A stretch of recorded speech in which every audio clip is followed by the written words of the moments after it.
നമസ്കാരം പ്രിയപ്പെട്ടവരെ, ഏറ്റവും സുപ്രധാനമായ ഒരു സന്തോഷ വാർത്ത പ്രിയപ്പെട്ട മറുനാടൻ പ്രേക്ഷകരെ അറിയിക്കാൻ പോവുകയാണ്. റിപ്പോർട്ടർ ചാനലിൻ്റെ ഉടമകളെന്ന് അവകാശപ്പെടുന്ന തട്ടിപ്പുകാരുമായി ബന്ധപ്പെട്ട നിരവധി വാർത്തകൾ കഴിഞ്ഞ 12 വർഷമായി ഞങ്ങൾ കൊടുക്കുന്നുണ്ടെങ്കിലും നമുക്ക് ആർക്കും ഒരു ലോജിക്കൽ കൺക്ലൂഷനിൽ എത്താൻ കഴിയുന്നില്ല. ഇപ്പോഴും ഈ വാർത്തകൾ കാണുമ്പോൾ പലരും പറയുന്നത് ഇത്തരം ഒരുപാട് വാർത്തകൾ ഞങ്ങൾ കണ്ടിട്ടുണ്ട്, അതുകൊണ്ട് വലിയ വിശ്വാസമില്ലെന്നാണ്. എന്നാൽ ഇക്കുറി അങ്ങനെയല്ല. ഞാൻ ആധികാരികമായി തന്നെ പറയുന്നു, അടപടലം പെട്ടിരിക്കുകയാണ് ഈ തട്ടിപ്പ് സംഘം. കേരളത്തെ ഇല്ലാതാക്കാൻ വേണ്ടി അവർ നടത്തിയ നീക്കങ്ങൾ, ഇവർ ചെയ്തിരിക്കുന്ന കുറ്റകൃത്യങ്ങൾ ചില്ലറയൊന്നുമല്ല. തട്ടിപ്പ് ഇവിടെ പലരും ചെയ്യുന്നുണ്ട്, ഒരുപാട് തട്ടിപ്പുകാരുണ്ട്. കേരളത്തിൽ അറിയപ്പെടുന്ന പല നന്മ മരങ്ങളും തട്ടിപ്പുകാരാണ്. വലിയ രാഷ്ട്രീയ പിന്തുണയോടുകൂടി ഒരു വലിയ തട്ടിപ്പ് സാമ്രാജ്യം ഒരാൾ ഇപ്പോൾ കെട്ടിപ്പടുക്കുന്നുണ്ട്. 25,000 കോടിയോളം അയാൾ തട്ടിപ്പിലൂടെ ശേഖരിച്ചു കഴിഞ്ഞു. അയാൾ ആ പദവിയിലേക്ക് ഉയരുമ്പോൾ അയാളുടെ പരിസരത്ത് ആരെയും ഇരുത്തില്ല. അയാളുമായി ചേർന്ന് നിൽക്കുന്നവർ, അയാളുടെ തൊഴിലാളികൾ അയാളുടെ കാലിൽ നമസ്കരിക്കണം, കാലെന്നാക്കണം, അങ്ങനെ ഒരാൾ വളർന്നു വരുന്നുണ്ട്. ഇങ്ങനെ ഒരുപാട് തട്ടിപ്പുകാർ നമുക്ക് ചുറ്റുമുണ്ട്. നിലവിലുള്ള പല നന്മ മരങ്ങളും തട്ടിപ്പുകാരാണ്. എന്നാൽ ഈ റിപ്പോർട്ടർ ചാനൽ തട്ടിപ്പുകാർക്കുള്ള പ്രത്യേകത, അവർ ഒരു ചാനൽ വിലക്കെടുത്തിട്ട് ആ ചാനലിലൂടെ തട്ടിപ്പ് നടത്തുന്നു. എന്നിട്ട് വൈകുന്നേരം അവിടെ ഇരുന്നുകൊണ്ട് ചാരിത്ര പ്രസംഗം നടത്തുന്നു. ഈ ചാനലിനെ അവർ തട്ടിപ്പിന്റെ ഉപാധിയാക്കി മാറ്റുന്നു. ചാനൽ സംസ്കാരത്തെ തന്നെ തച്ചുടയ്ക്കുന്നു. നമ്മുടെ ചാനലുകൾ നിസ്സാരമായ വിഷയങ്ങളുടെ പിറകെ പോകുന്നതും വ്യക്തികളുടെ ജീവിതത്തിലേക്ക് കടന്നു കയറുന്നതുമൊക്കെ ഇവർ ഇത്തരത്തിൽ ഇക്കിളിപ്പെടുത്തുന്ന കഥകളിലൂടെ ജേർണലിസത്തിന് മാറ്റം വരുത്തുമ്പോൾ മത്സര ബുദ്ധിയോടുകൂടി വേറെ വഴിയില്ലാതെ കൂടെ ചേരേണ്ടി വരുന്നത് കൊണ്ടാണ്. അതുകൊണ്ടാണ് റിപ്പോർട്ടർ ചാനൽ മുതലാളിമാർ അകത്താവുന്നു, റിപ്പോർട്ടർ ഇല്ലാതാകുന്നു എന്ന് കേൾക്കുമ്പോൾ തന്നെ ജനത്തിന് പ്രതീക്ഷ ഉണ്ടാവുന്നത്. അതിൻ്റെ ഏറ്റവും വ്യക്തമായ സൂചനകൾ പുറത്തു വന്നിരിക്കുന്നു. ഇപ്പോൾ പുറത്തു വന്നിരിക്കുന്ന മെസ്സിയുമായി ബന്ധപ്പെട്ട തട്ടിപ്പ്, ആ തട്ടിപ്പ് റിപ്പോർട്ടർ ചാനലിൻ്റെ 100 കണക്കിന് തട്ടിപ്പുകളിൽ ഒന്ന് മാത്രമാണ്. മാധ്യമ സ്ഥാപനം ഉള്ളതുകൊണ്ട് ഇവരെ സംരക്ഷിക്കാൻ ആളുണ്ടായിരുന്നു, പ്രത്യേകിച്ച് ഇടതുമുന്നണി സർക്കാർ. ഇടതുമുന്നണി തണലിലാണ് ഇവരെ കഴിഞ്ഞ 2-3 വർഷം കൊണ്ട് ഇത്രയും വളർന്നു പന്തലിച്ചത്. തട്ടിപ്പ് മാത്രമാണ് ഇവരുടെ തൊഴിൽ. പണ്ടേ അവർ തട്ടിപ്പുകാരാണ്. അക്കാലത്ത് സാധാരണ ഒരു ബിസിനസ്സുകാരൻ എന്ന നിലയിൽ തട്ടിപ്പ് നടത്തുന്നവർക്ക് കിട്ടുന്ന രാഷ്ട്രീയ പോലീസ് പിന്തുണ അവർക്കുണ്ടായിരുന്നു. എന്നാൽ ഇപ്പോൾ അവർ ഒരു മാധ്യമ സ്ഥാപനത്തിന്റെ ഉടമകളായതോടെ ആ തട്ടിപ്പിന് മുഴുവൻ സംരക്ഷണം ഒരുക്കി കൊടുത്തത് CPM പിണറായിയുമാണ്. ഞാൻ ഒരു ചെറിയ ഉദാഹരണം പറയാം. മെസ്സിയുമായി ബന്ധപ്പെട്ട് ഇപ്പോൾ പുറത്തു വന്നിരിക്കുന്ന നിരവധി ആരോപണങ്ങളിൽ ഏറ്റവും പ്രധാനപ്പെട്ടത് 22,68 ലക്ഷം രൂപ GST അടയ്ക്കണമെന്നതാണ്. 22,68 ലക്ഷം രൂപ GST അടച്ചില്ല. GST നിയമം അനുസരിച്ച് നമ്മളൊരു ഇൻവോയിസ് റേസ് ചെയ്താൽ അപ്പോൾ തന്നെ GST അടയ്ക്കണം. പണം വരണമോ ഇല്ലേ എന്ന് രണ്ടാമത്തെ കാര്യം. GST അടയ്ക്കുന്നവരായിക്കൊണ്ട് പറയുന്നത്, നമ്മളൊരു ഇൻവോയിസ് റേസ് ചെയ്താൽ അപ്പോൾ തന്നെ നമ്മൾ GST അടയ്ക്കണം. 126 കോടി രൂപയാണ് ഇവർ അമേരിക്കയിലെ ഒരു കമ്പനിയിലേക്ക് മാറ്റിയത്. ഇതിനെക്കുറിച്ച് ചിലർക്കൊക്കെ സംശയമുണ്ട്. ഞാൻ ഇന്നലെ പ്രമോദ് കുമാർ, UN വർക്ക് ചെയ്ത പ്രമോദ് കുമാറൊക്കെ ഇങ്ങനൊരു ആക്ച്വൽ സാമ്പത്തിക ഇടപാട് നടന്നിട്ടുണ്ടോ എന്ന് സംശയം പ്രകടിപ്പിച്ചുകൊണ്ട്, എന്നാൽ ഉണ്ട് എന്ന് തീർത്ത് പറയാൻ പറ്റും. ഞാൻ സ്ഥിരീകരിച്ചതാണ്. 126 കോടി രൂപ ഇവർ കൈമാറി. 126 കോടി രൂപ കൈമാറുമ്പോൾ 22,68 ലക്ഷം രൂപ GST അടയ്ക്കണം. ഇതവർ അടച്ചിട്ടില്ല. ഈ GST ആയപ്പോൾ സംസ്ഥാന സെയിൽ ടാക്സും കേന്ദ്ര സർക്കാരിന്റെ സർവീസ് ടാക്സും മിക്സ് ആവുകയാണ്. എന്നിട്ട് കുറച്ചു പേർ കേന്ദ്ര സർക്കാർ കൈകാര്യം ചെയ്യും, കുറച്ചു പേർ സംസ്ഥാന സർക്കാരിന്റെ GST വിഭാഗം കൈകാര്യം ചെയ്യും. ഇവരുടെ വിഷയം കൈകാര്യം ചെയ്യുന്നത് സംസ്ഥാന സർക്കാരിന്റെ GST വിഭാഗമാണ്. ഈ GST വിഭാഗം നിരവധി തവണ നോട്ടീസ് അയച്ചിരുന്നു, സമൻസ് അയച്ചിരുന്നു. പക്ഷെ അവരുടെ മേൽ നടപടിയെടുക്കാൻ ഒരവസരം ഒരുക്കി കൊടുത്തില്ല. CPM ഒരുക്കി കൊടുത്ത സൗകര്യമാണ്. രക്തസാക്ഷി ഫണ്ട് തട്ടിപ്പുമായി ബന്ധപ്പെട്ട് വിവാദത്തിലായ പയ്യന്നൂരിലെ മുൻ MLA TI മധുസൂദനൻ, ഈ മധുസൂദനന്റെ ഭാര്യ GST വിഭാഗത്തിലെ ഒരു ഉയർന്ന ഉദ്യോഗസ്ഥയാണ്. അവരുടെ കീഴിലായിരുന്നു ഈ അന്വേഷണം നടന്നത്. അവർ നേരിട്ടിടപെട്ടാണ് രക്ഷിച്ചതെന്നും ഞാൻ പറയുന്നില്ല, എനിക്കറിയില്ല. അവരുടെ കീഴിൽ നടന്ന ഒരു തട്ടിപ്പ്, ഏതാണ്ട് 22 കോടിയിലധികം രൂപ കിട്ടാനുള്ള ഈ തട്ടിപ്പ്, അതിന് ഒരു ഫോളോ അപ്പും നടന്നില്ലെങ്കിൽ സ്വാഭാവികമായും അവരെ നമ്മൾ സംശയിക്കേണ്ടി വരും. കാരണം രക്തസാക്ഷി തട്ടിപ്പിന്റെ പേരിൽ പാർട്ടിക്കാർ മുഴുവൻ എതിരി നിന്നിട്ടും പിണറായി വിജയൻ നിർബന്ധിച്ച് ഈ മധുസൂദനന് സീറ്റ് കൊടുത്തെങ്കിൽ അതിന്റെ പിന്നിൽ ഇങ്ങനെ ഒരു കാരണം കൂടി കാണും. നമുക്ക് എങ്ങനെ സംശയിക്കാതിരിക്കാൻ കഴിയും? ഇത്തരത്തിൽ ഇത്രയും സാഹചര്യം ഉണ്ടായിട്ടും ഇവരെ സംരക്ഷിക്കായിരുന്നു CPIM. നോക്കുക, സർക്കാർ നഷ്ടമുണ്ടായില്ല എന്ന് പറയുകയാണ്. ഒരു ഉളുപ്പമില്ലാതെ പിണറായി വിജയൻ പറയുന്നു, മുൻ മന്ത്രിയായിരുന്ന അബ്ദുൾ റഹ്മാൻ പറയുന്നു സർക്കാർ നഷ്ടമുണ്ടായില്ല. പക്ഷേ ഈ GST എവിടെ? ഇനിയും GST പിടിക്കാം, അവന്റെ പലിശ പിടിക്കണം. പക്ഷെ ഇത് കിട്ടിയില്ല. മാത്രമല്ല, സ്പെയിനിൽ പോയതിന്റെ പേരിൽ മന്ത്രി അബ്ദുൾ റഹ്മാൻ 13,04,434 രൂപ എഴുതിയെടുത്തത് നിയമസഭയിൽ പറഞ്ഞിട്ടുണ്ട്. ഈ 13 ലക്ഷം രൂപ നിസ്സാര തുകയാണോ? സംസ്ഥാന സർക്കാരിന്റെ ചെലവിൽ പോയതാണ്. ഇതിന്റെ വിശദാംശങ്ങൾ മുഴുവൻ നമ്മൾ പരിശോധിച്ച് നോക്കുക. നമ്മൾ സാങ്കേതികമായി കുരുക്കിയാണ് ആളുകളുടെ അടുത്തിരിക്കുന്നത്. ഇവിടെ സംസ്ഥാന സർക്കാർ മുൻകൈ എടുത്ത് സംസ്ഥാന സർക്കാരിൻ്റെ ഒരു പദ്ധതി എന്ന നിലയിൽ കാര്യങ്ങൾ നീക്കിയത് കൊണ്ടാണ് കേന്ദ്രത്തിന് അനുമതി കിട്ടിയത്. അതായത് ഈ സ്പോൺസർ എന്ന് അവകാശപ്പെടുന്ന റിപ്പോർട്ടർ ചാനൽ പറയുന്നത് ഞങ്ങൾക്കൊരു പങ്കുമില്ല, അവർ GST അങ്ങനെ പറഞ്ഞു, സർക്കാർ ചെയ്തു, ഞങ്ങൾ സ്പോൺസർ ചെയ്തു. തെറ്റാണ്. അവർ സ്പോൺസർ ചെയ്യുക അല്ല ചെയ്തിരിക്കുന്നത്. നമ്മളെ മുഴുവനായി കാണിക്കാതെ അവർ ഉയർത്തിക്കാട്ടുന്ന കോൺട്രാക്ട് ഉണ്ടല്ലോ, ആ കോൺട്രാക്റ്റും ആര് തമ്മിലുള്ളതാണ്?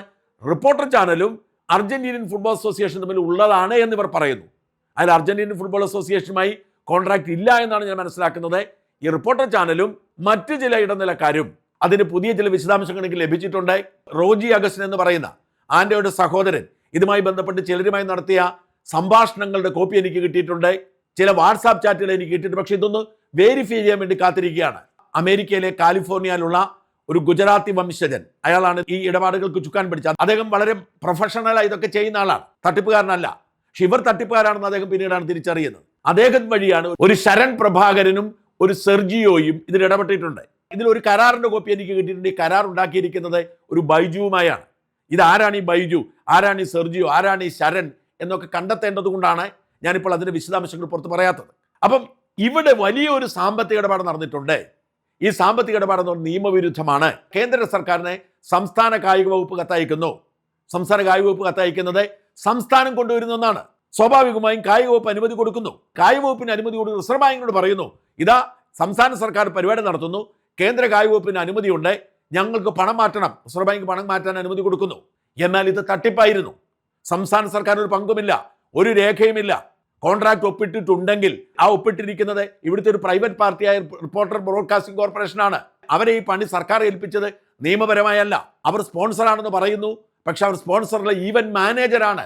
എന്ന് വെച്ചാൽ അവരാണ് ഈ പണം സംഘടിപ്പിക്കുന്നതും അവരാണ് ലാഭം ഉണ്ടാക്കുന്നത്, സർക്കാരിനല്ല. സർക്കാരിന്റെ പരിപാടിയിൽ ₹1 ഒരു പ്രൈവറ്റ് പാർട്ടി ലാഭം ഉണ്ടാക്കിയാൽ നിയമവിരുദ്ധമാണ്. അപ്പൊ അടിമുടി ദുരൂഹമാണ്. സർക്കാർ സംവിധാനങ്ങൾ മുഴുവൻ ദുരുപയോഗിച്ചിരിക്കുന്നു. ആ സർക്കാർ സംവിധാനങ്ങൾ ദുരുപയോഗിച്ച് സാമ്പത്തിക ഇടപാടുകൾ നടത്തിയിരിക്കുന്നു. ഈ സാമ്പത്തിക ഇടപാടുകളുടെ പശ്ചാത്തലം എന്താണ്? പിണറായി ഒരുപക്ഷെ സംരക്ഷിച്ചത് അമേരിക്കയിൽ അദ്ദേഹത്തിന് പല ഇടപാടുകളും ഉണ്ടെന്നും ഒരുപക്ഷെ അദ്ദേഹത്തിന്റെ ഇടപാടുകളുടെ ഭാഗമാവാം ഇതെന്നുമൊക്കെയുള്ള ഊഹാപോഹങ്ങൾ കേൾക്കുമ്പോൾ നമുക്ക് അവിശ്വസിക്കാൻ പറ്റില്ല, നമുക്കറിയില്ല. കാരണം പിണറായി വിജയൻ അമേരിക്കയ്ക്ക് കൂടെ പോകുമായിരുന്നു. ഈ റിപ്പോർട്ടർ ചാനലിനെ അണ്ടർഗ്രൗണ്ട് ഇടപാട് നടത്താൻ മിടുക്കനാണ്.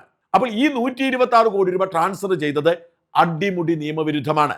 ഒരു പ്രൈവറ്റ് പാർട്ടിക്ക് സംസ്ഥാന സർക്കാരിനെ മുമ്പിൽ നിർത്തിക്കൊണ്ട് കേന്ദ്ര സർക്കാരിനെ കബളിപ്പിച്ച് ഒരു കാര്യം കൂടി എടുത്തു പറയുന്നതിന്റെ കൂടെ രാജ്യാന്തര പ്രദർശന മത്സരം ഇന്ത്യയിൽ നടക്കണമെങ്കിൽ, അടിവരേറ്റ് എന്ന് പറയുന്നു, ഫുട്ബോളിന്റെ രാജ്യാന്തര പ്രദർശന മത്സരം ഇന്ത്യയിൽ നടക്കണമെങ്കിൽ ആരാണോ നടത്തുന്നത് ആ സംസ്ഥാനത്തെ ഫുട്ബോൾ അസോസിയേഷൻ നാഷണൽ ഫുട്ബോൾ ഫെഡറേഷനെ അറിയിക്കണം, അവർ അനുമതി നൽകണം. ഇന്നലെ വ്യക്തമായി തന്നെ നാഷണൽ ഫുട്ബോൾ ഫെഡറേഷൻ പറഞ്ഞു, ഞങ്ങൾ അറിഞ്ഞിട്ടേ ഇല്ല. നോക്കൂ, കേരള ഫുട്ബോൾ അസോസിയേഷനോ നാഷണൽ ഫുട്ബോൾ ഫെഡറേഷനോ ഇങ്ങനെ സംഭവമേ അറിഞ്ഞിട്ടില്ല. അപ്പൊ എല്ലാവരെയും കബളിപ്പിച്ച് ഇവർ ₹126 കോടി ഇടപാട് നടത്തി. ഇനിയിപ്പോൾ അർജന്റീൻ ഫുട്ബോൾ അസോസിയേഷനുമായി ചില ബന്ധമുണ്ടെന്ന് കരുതുക. അതിൽ ചില ഉടായ്പുകാരുണ്ട്, അവരുമായി ചില ഇടപാടുകൾ നടത്തിയിട്ടുണ്ട്, അതൊക്കെ സത്യമാണ്. ഇവരെ പറ്റിച്ചാണോ ഇവർ അവരെ പറ്റിച്ചാണെന്ന് അറിയില്ല. ഇതെല്ലാം നിയമവിരുദ്ധമാണ്. മെസ്സി വരാതിരുന്നതോടുകൂടി, ഇത് നടക്കാതിരുന്നതോടുകൂടി ഈ ₹126 കോടി ഇടപാടും അതിലടയ്ക്കാനുള്ള GST അതിന്റെ പിഴയും മാത്രമല്ല, അത് ഫെമ നിയമലംഘനമാകുന്നു. സംസ്ഥാന സർക്കാരിന് കേസെടുക്കാൻ പറ്റുന്ന പ്രധാനമായും അന്ന് ചുക്കാൻ പിടിച്ച Abdul Rahman, chief secretary Jayathilak, sports സെക്രട്ടറിമാരെ അങ്ങനെയുള്ള ആളുകളുമായി ബന്ധപ്പെട്ടാണ്. അല്ലാതെ റിപ്പോർട്ടർ ചാനലിനെതിരെ കാര്യമായിട്ടും ചെയ്യാൻ പറ്റില്ല. സംസ്ഥാന സർക്കാർ വിജിലൻസ് അന്വേഷണത്തിൽ പ്രതിയാക്കാം, പ്രത്യേകം ചെയ്യാൻ പറ്റില്ല. എന്നാൽ അങ്ങനെയല്ല കേന്ദ്ര സർക്കാരിന്റെ അവസ്ഥ. കേന്ദ്ര സർക്കാരിന് EDക്കും CBIക്കും ഒക്കെ കേസെടുക്കാം. വിദേശ സാമ്പത്തിക ഇടപാടിന്റെ പേരിൽ EDക്ക് കേസെടുക്കാം, CBIക്ക് കേസെടുക്കാം. ഇത് എന്തിനു വേണ്ടി ഇത് പോയി? ഇവിടെ 2-3 കാര്യങ്ങളുണ്ട്. റിപ്പോർട്ടർ ചാനൽ പോലെ ഒരു പ്രാദേശിക ചാനൽ ഈ ഒരു ദിവസത്തെ ഒരു പരിപാടി സ്പോൺസർ ചെയ്യാൻ ₹126 കോടി മുടക്കിയെന്ന് വെച്ചാൽ അവർക്ക് ലാഭം ഉണ്ടാക്കില്ല. സ്പോൺസറിനാണെന്ന് പറയുന്നത്. അതെങ്ങനെ മനസ്സിലാവുന്നു? ₹126 കോടി ഒരു ചെറിയ പ്രാദേശിക ചാനൽ മുടക്കിയാൽ ദുരൂഹമാണ്. അപ്പോൾ ഈ പണം എവിടെ നിന്ന് വന്നു? ഈ പണം എങ്ങനെ ശേഖരിച്ചു? ഇതിനൊക്കെ GSTകൾ ഉണ്ടോ? വന്നതിനും പോയതിനും നമുക്ക് GST ഉണ്ടോ? ഇത് എന്തിനെ എങ്ങോട്ട് ട്രാൻസ്ഫർ ചെയ്തു? ഈ പണം കൊടുത്തത് അർജന്റീൻ ഫുട്ബോൾ അസോസിയേഷൻ അല്ല. ഈ പണം കൊടുത്തത് അമേരിക്കയിലെ ഒരു പ്രൈവറ്റ് കമ്പനിക്കാണ്. നികുതി വെട്ടിപ്പിന്റെ പേരിൽ അന്വേഷണം നേരിടുന്ന കമ്പനിക്കാണ്. അതുകൊണ്ട് തന്നെ അടിമുടി പ്രശ്നമാണ്. ഞാൻ കൃത്യമായി പ്രേക്ഷകരോട് പറയുന്നു, ഇതിൽ വലിയൊരു ഇടപെടൽ നടന്നിരിക്കുന്നു. അത് മറ്റാരുമല്ല, രാജീവ് ചന്ദ്രശേഖരാണ്. BJPയുടെ സംസ്ഥാന പ്രസിഡന്റ് രാജീവ് ചന്ദ്രശേഖർ ഇന്നലെ ഒരു ഫേസ്ബുക്ക് പോസ്റ്റ് ഇട്ടു. അതിങ്ങനെയാണ്: ക്രിമിനൽ പശ്ചാത്തലമുള്ളവരും ഗുരുതരമായ സാമ്പത്തിക ആരോപണങ്ങൾ നേരിടുന്നവരും മാധ്യമ സ്ഥാപനങ്ങളുടെ ഉടമസ്ഥാവകാശം കൈയാളുന്നത് ജനാധിപത്യത്തിന് തന്നെ ഭീഷണിയാണ്. അദ്ദേഹത്തിന്റെ ആദ്യത്തെ വരി, ഇവന്മാർ മാധ്യമ സ്ഥാപനം നടത്തുന്നത് വലിയ അപകടമാണെന്നാണ്. ഒരു പോയിന്റ് അതാണ്. ജനാധിപത്യത്തിന്റെ 4ാം തൂണായ മാധ്യമങ്ങളെ ആര് നിയന്ത്രിക്കുന്നു എന്നത് പ്രധാനമാണ്. മാധ്യമ സ്വാതന്ത്ര്യത്തെ ഞങ്ങൾ ബഹുമാനിക്കുന്നു. എന്നാൽ ആ സ്വാതന്ത്ര്യം നിയമവിരുദ്ധമായ പ്രവർത്തനങ്ങൾക്കുള്ള മറയാകരുത്. റിപ്പോർട്ടർ TV ഉടമയുമായി ബന്ധപ്പെട്ട് പുറത്തു വരുന്ന വാർത്തകൾ അത്യന്തം ഗൗരവതരമാണ്. അർജന്റീൻ ഫുട്ബോൾ ടീമിന്റെ സന്ദർശനവുമായി ബന്ധപ്പെട്ട് ഉയർന്ന സാമ്പത്തിക ക്രമക്കേടുകളിൽ സമഗ്രമായ അന്വേഷണം അനിവാര്യമാണ്. മുട്ടിൽ മരമുറി കേസുമായി ബന്ധപ്പെട്ട നിയമ നടപടികൾ ഇപ്പോഴും തുടരുകയാണ്. തങ്ങൾക്കെതിരെ നിരന്തരം ഉയരുന്ന ഈ ആരോപണങ്ങളിൽ നിന്ന് റിപ്പോർട്ടർ TVക്കും ഉടമകൾക്കും ഒഴിഞ്ഞു മാറാനാകില്ല. ഇത്തരക്കാരുടെ സാമ്പത്തിക സ്രോതസ്സുകൾ അന്വേഷണ ഏജൻസികൾ പുറത്തു കൊണ്ടുവരണം. മാധ്യമ സ്വാതന്ത്ര്യം എന്നത് നിയമത്തിനു മുകളിലുള്ള പരിരക്ഷയല്ല. ജനങ്ങളെ കബളിപ്പിക്കുന്നത് മാധ്യമ പ്രവർത്തനവുമല്ല. മാധ്യമ സ്വാതന്ത്ര്യത്തോടൊപ്പം മാധ്യമ ഉത്തരവാദിത്വവും ഉറപ്പാക്കേണ്ടത് ഓരോ പൗരന്റെയും അവകാശമാണ്. ഈ പോസ്റ്റ് നിസ്സാരമായി എഴുതിയ പോസ്റ്റ് അല്ല, ഇത് ഗൗരവമായ പോസ്റ്റാണ്. വലിയ ഇടപെടൽ രാജീവ് ചന്ദ്രശേഖർ നടത്തിയിട്ടുണ്ട് എന്നാണ് ഞാൻ മനസ്സിലാക്കുന്നത്. ഏതാനും ദിവസങ്ങൾക്ക് മുമ്പ് അദ്ദേഹത്തെ വിളിച്ച നിരാശയോടെ പറഞ്ഞിരുന്നു, റിപ്പോർട്ടർ ചാനൽ എന്ന് പറയുന്ന ഈ ഭീകര പ്രസ്ഥാനത്തിനെതിരെ അങ്ങൊന്നും ചെയ്തില്ല, 100 കോടിയുടെ നോട്ടീസ് കൊടുത്തിട്ട് മിണ്ടാതിരിക്കുന്നു, ഞാൻ എൻ്റെ പരാതി പറഞ്ഞിരുന്നു. ഇന്ന് അദ്ദേഹം എന്നെ വിളിച്ചു പറഞ്ഞു എന്താണ് ചെയ്തത് എന്ന് ഈ ദിവസങ്ങളിൽ അറിയാമെന്ന്. എന്ന് വെച്ചാൽ അടിമുടി തട്ടിപ്പ് നടത്തിയിരിക്കുകയാണ്. ഇവർ പറഞ്ഞല്ലോ ഞങ്ങളുടെ അടുത്തേക്ക് ഡീലിന് ആളുകൾ വരുന്നു, VD സതീശനെ സെറ്റിൽ ചെയ്യാൻ പറയുന്നു, രാജീവ് ചന്ദ്രശേഖർ സെറ്റിൽ ചെയ്യാൻ ഞങ്ങൾ ചെയ്യത്തില്ല, സത്യം വിളിച്ചു പറഞ്ഞൊക്കെ പറഞ്ഞു. അങ്ങനെയല്ല, ഇവർ അണ്ടർഗ്രൗണ്ട് വഴി ഡീലിന് ശ്രമിക്കുകയാണ്. ഈ ഡീലൊന്നും ഫലപ്രദമായിട്ടില്ല. ഇവരുടെ മേൽ EDക്ക് കേസെടുക്കാൻ പ്രത്യേകിച്ച് നടപടിക്രമമൊന്നും വേണ്ട. കാരണം ഇഷ്ടം പോലെ സാമ്പത്തിക തട്ടിപ്പ് കേസുണ്ട്. മുസ്ലിം ലീഗ് നേതാവും MLAയുമായ മഞ്ഞലാംകുഴി അലി അടക്കമുള്ളവരുടെ കേസുണ്ട്. ഇങ്ങനെ നിരവധി സാമ്പത്തിക ക്രമക്കേടുകൾ, സാമ്പത്തിക തട്ടിപ്പുകളിൽ പ്രതികളാണ്. പോലീസ് കേസുകളുണ്ട്. മുട്ടിൽ മരമുറിയിൽ അവർ നടത്തിയ കള്ളപ്പണ ഇടപാടുകളുണ്ട്. ഇതെല്ലാം കേസാണ്. അതുകൊണ്ട് EDക്ക് പെട്ടെന്ന് കേസെടുക്കാം. ED ഇതിനു മുമ്പ് കേസെടുത്തിട്ടുണ്ട്, ഒന്നും അവരുടെ എത്തിയിട്ടില്ല. എന്നാൽ മെസ്സിയുമായി ബന്ധപ്പെട്ട വിഷയത്തിൽ ED ഉടനടി കേസെടുക്കുമെന്നും ഉടനടി ഇവന്മാരെ പൊക്കിക്കൊണ്ടു പോകുമെന്നും സ്ഥിരീകരിക്കാൻ പറ്റുന്ന സോഴ്സുകളിൽ നിന്ന് വിവരം ലഭിച്ചിട്ടുണ്ട്. അതിന് അധിക സമയമൊന്നും വേണ്ട. കാരണം അടിമുടി സാമ്പത്തിക ഇടപാട്, എങ്ങനെ ഈ പണം ശേഖരിച്ചു, ആ പണം എങ്ങനെ കൈമാറി, ആർക്ക് കൈമാറി, അതിന് റിസർവ് ബാങ്കിനെയും കേന്ദ്ര സർക്കാരിനെയും പറ്റിച്ചത് എന്തുകൊണ്ട്, GST അടയ്ക്കാതിരുന്നത് എന്തുകൊണ്ട്, ഇവരുടെ എല്ലാ സാമ്പത്തിക ഇടപാടുകളും ദുരൂഹമാണ്. ഇവർ എറണാകുളത്തെ ഹോളിഡേ ഇൻ ഹോട്ടൽ മേടിക്കാൻ വേണ്ടി നടത്തിയ ഇടപാടുകൾ ഇതെല്ലാം ദുരൂഹമാണ്. അങ്ങനെ അടിമുടി ഇവരുടെ സാമ്പത്തിക ഇടപാടുകളെ കുറിച്ച് അന്വേഷണം വരും. ഇത് തിരിച്ചറിഞ്ഞ് പലരും ഇവരിൽ നിന്ന് രക്ഷപ്പെടാൻ ശ്രമിക്കുന്നുണ്ട്. ഏറ്റവും അധികം സേഫ് എക്സിറ്റിന് ശ്രമിക്കുന്ന ഒരാൾ ഗോകുലം ഗോപാലനാണ്. ഗോകുലം ഗോപാലിന്റെ മേൽ ഇതിനോടകം തന്നെ EDയുടെ അന്വേഷണവും കേസുമുണ്ട്. ഇതിനോടൊപ്പമാണ് ഇവരോടൊപ്പം ചേർന്ന് ചില ഉടായ്പകളിൽ പങ്കാളിയായത്. ഗോപാലൻ പതിയെ എക്സിറ്റ് ചെയ്യാൻ, മാപ്പ് സാക്ഷിയാകാൻ ശ്രമിച്ചുകൊണ്ടിരിക്കുന്നു എന്നാണ് മനസ്സിലാക്കാൻ പറ്റുന്നത്. വിശ്വസനീയമായി ചിലർ സൂചിപ്പിച്ചത് ഡോക്ടർ അരുൺകുമാർ റിപ്പോർട്ടർ ചാനൽ മുഖമാണ്. അദ്ദേഹം ആകെ ആകുലനാണ്, വ്യാകുലനാണ് എന്നാണ്. ഈ വിഷയവുമായി ബന്ധപ്പെട്ട് അദ്ദേഹം ആവേശത്തോടുകൂടി രേഖകൾ വലിയ സ്ക്രീനിൽ കാണിക്കുമെന്ന് പറഞ്ഞപ്പോൾ കാണിക്കാൻ പറ്റില്ല എന്ന് പറഞ്ഞ് ഒഴിഞ്ഞുപോയി. ഈ രേഖകളിൽ പലതും വ്യാജമാണെന്ന് സംശയിക്കുന്നു. റിപ്പോർട്ടർ മുതലാളിമാർ അകത്താകുന്ന സാഹചര്യം ഉണ്ടായാൽ മുമ്പോട്ട് പോക്ക് പ്രയാസമാണ്. അരുൺകുമാറിന് ഇപ്പോൾ തന്നെ റെപ്യൂട്ടേഷൻ പോയി. പണ്ട് ഇതിനു മുമ്പ് 24-ലായിരുന്നപ്പോൾ അരുൺകുമാറിന് വലിയ റെപ്യൂട്ടേഷൻ ഉണ്ടായിരുന്നു. അരുൺകുമാർ ആരാധക വൃന്ദം ഉണ്ടായിരുന്നു. ആ ആരാധക വൃന്ദം കുറച്ചുകൂടി റീസണബിൾ ആയിരുന്നു അരുൺകുമാർ. പക്ഷേ അതെല്ലാം വിട്ട് ഈ തട്ടിപ്പുകാർക്ക് കുടപിടിച്ച് നുണ പറച്ചിലിന് ഇറങ്ങിയതോടുകൂടി അരുൺകുമാറിന് വലിയ ക്ഷീണമുണ്ടായിട്ടുണ്ട്. അനുനിമിഷം അരുണിന്റെ മാർക്കറ്റ് ഇടിഞ്ഞു വീഴുന്നു. യുവമാർ ഇതും പൂട്ടിക്കെട്ടി പോയാൽ അരുൺകുമാർ വെള്ളത്തിലാവും. അതുകൊണ്ട് സേഫ് എക്സിറ്റിന് വേണ്ടിയുള്ള ശ്രമം അരുൺകുമാറും ആരംഭിച്ചിരിക്കുന്നു എന്നാണ് മനസ്സിലാക്കാൻ കഴിയുന്നത്. വലിയ ശമ്പളം കിട്ടുന്നുണ്ട് അരുൺകുമാർ പിടിച്ചു നിൽക്കുന്നത്. നീണ്ട കോൺട്രാക്റ്റുമുണ്ട്. എന്നാൽ എത്രയും വേഗം ഈ പ്രതിസന്ധി രൂക്ഷമാവുകയാണെങ്കിൽ ഈ മുങ്ങുന്ന വള്ളത്തിൽ നിന്നും ചാടി രക്ഷപ്പെടാൻ അരുൺകുമാറും ശ്രമിക്കുന്നു എന്നാണ് കേൾക്കുന്നത്. അരുൺകുമാർ പോകുന്ന സാഹചര്യമുണ്ടായാൽ പിന്നെ ആരും കഷ്ടപ്പെടേണ്ട കാര്യമില്ല. റിപ്പോർട്ടർ ചാനൽ താനെ പൂട്ടിപ്പോകും. നമുക്കറിയാം നികേഷ് കുമാറിനെ പോലൊരു മിടുക്കൻ റിപ്പോർട്ടർ ചാനൽ നടത്തിയത് എങ്ങനെയാണെന്നോ അവസാന കാലയളവിൽ ആരും കാണാനില്ലായിരുന്നു, ഒരു റാങ്കെങ്കിലും ഉണ്ടായിരുന്നില്ല, വെറുതെ ഒരു ചാനൽ നടത്തി. അങ്ങനത്തെ ഒരുപാട് ചാനൽ നമ്മുടെ നാട്ടിലുണ്ട്. ജീവൻ TV അടക്കമുള്ള ചാനലുകൾ നമ്മുടെ നാട്ടിലുണ്ട്. പക്ഷെ ആരെങ്കിലും കാണുന്നുണ്ടോ? എന്തിനേറെ കോടികൾ മുടക്കുന്ന മനോരമയ്ക്കും മാതൃഭൂമിക്കും പോലും ജനങ്ങളെ വേണ്ട പോലെ സ്വാധീനിക്കാൻ കഴിയുന്നില്ല. അപ്പൊ ഈ പശ്ചാത്തലത്തിൽ റിപ്പോർട്ടർ ചാനൽ അരുൺകുമാർ വിട്ടുപോയാൽ പിന്നെ ഒരു പട്ടിക്കുറുക്കനും തിരിഞ്ഞു നോക്കാത്ത അവസ്ഥയിലേക്ക് മാറും. ഈ നാളുകളിൽ അതും സംഭവിച്ചേക്കാം. എന്തായാലും നമ്മുടെ നാട് നേട്ട ഏറ്റവും വലിയ ഭീഷണിയായിരുന്നു റിപ്പോർട്ടർ ചാനൽ. അതിന് അന്ത്യമുണ്ടാവും, താഴു വീഴും എന്ന് ശുഭസൂചകമായ വാർത്തകളാണ്. മുതലാളിമാർ ആദ്യം ജയിലിലേക്ക് പോകും. അതിന് പിന്നാലെ അധികകാലം കഴിയാതെ റിപ്പോർട്ടർ ചാനലിനെ പൂട്ടുവീഴുമെന്ന് ഉറപ്പായിക്കൊണ്ടിരിക്കുന്നു. ജനാധിപത്യ വിശ്വാസികൾ ആഹ്ലാദിക്കേണ്ടതാണ്. രാഷ്ട്രീയം എന്തുമാവട്ടെ. ഇപ്പം കൈരളി ചാനൽ എങ്ങനെ പൂട്ടണം നമ്മൾ പറയില്ല. CPM വേണ്ടി നിൽക്കുന്നതാണ്. 24 ന്യൂസ് ഒരുപാട് വ്യാജ വാർത്ത കൊടുക്കുന്നത്. പക്ഷേ എങ്കിൽ പോലും ഒരു മര്യാദയൊക്കെ ഉണ്ട്. ഒരു മര്യാദയുമില്ലാതെ ഏതും നിരപരാധിയെ വേട്ടയാടി പത്രപ്രവർത്തകർ എന്ന പേര് കുറെ ഗുണ്ടകളെ ഇറക്കി ഈ നാട് നശിപ്പിച്ചുകൊണ്ടിരുന്ന ഈ ചാനൽ പൂട്ടിക്കെട്ടിയാൽ മതിയാവും. അതിനുള്ള ശുഭസൂചകമായ വിവരങ്ങളാണ് ഇന്ന് എനിക്ക് ലഭിച്ചത്. ഞാൻ വിശദാംശങ്ങൾ മുഴുവൻ പുറത്തുവിടുന്നില്ല.